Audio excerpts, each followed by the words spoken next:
এক পোলা এক মায়ের খুব ভালোবাসে, দুনিয়ায় আর কিছু চায় না মায়া ছাড়া। আচ্ছা। কিন্তু মায়া পোলাটারে পছন্দ করে না। ওহো। অনেক চেষ্টার পর মায়া সেই পোলাটারে কইল যে ঠিক আছে, হ্যাঁ। আমি তোমারে ভালোবাসতে পারি, হ্যাঁ।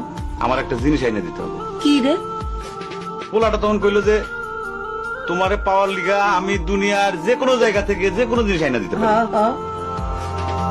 মায়েরা তখন কইল তুমি তোমার মায়ের কইলজাটা আমার আইনা দাও। কি কি কি কি শুনোই না, কি গল্প শোনালি দিদু? পোলা তখন দৌড়াইতে দৌড়াইতে তার মায়ের কাছে গেল। হ্যাঁ মারে যা কইল, হ্যাঁ মা আমি একটা মায়ের ভালোবাসছি, আমি তারে ছাড়া বাঁচব না, হ্যাঁ। কিন্তু ওই মায়া আমার একটা জিনিস নিয়ে যাইতে কইছে, সেটা হলো তোমার কলিজা। তুমি যদি তোমার কলিজাটা আমার দাও, ওই মায়াটা কলিজাটা পাইলে আমার ভালো লাগে। মা তখন কইল তুই আমার একমাত্র বুকের ধন, তোর সুখের জন্য আমি সবকিছু করতে পারবো। পরে মা বুকটা ভাইরা কলিজাটা বাইর করে পোলার হাতে দিল। আহারে মা।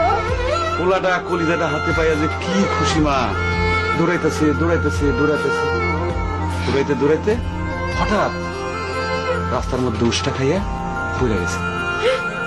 হাতের কলিজাটা হাতের থেকে ছুটে রাস্তার মধ্যে পড়ছে। তখন মায়ের কলিজাটা কইতাছে, ব্যথা পাইছো বাজান? কোন মায়া যদি এইরকম কয়, সেই মায়ের আমি, আমার মনে হয় জগতের সব মায়া একরকম, মা আমি পারো না, মা আমি তোমার ছাড়া আমি থাকতে পারবো না, মা।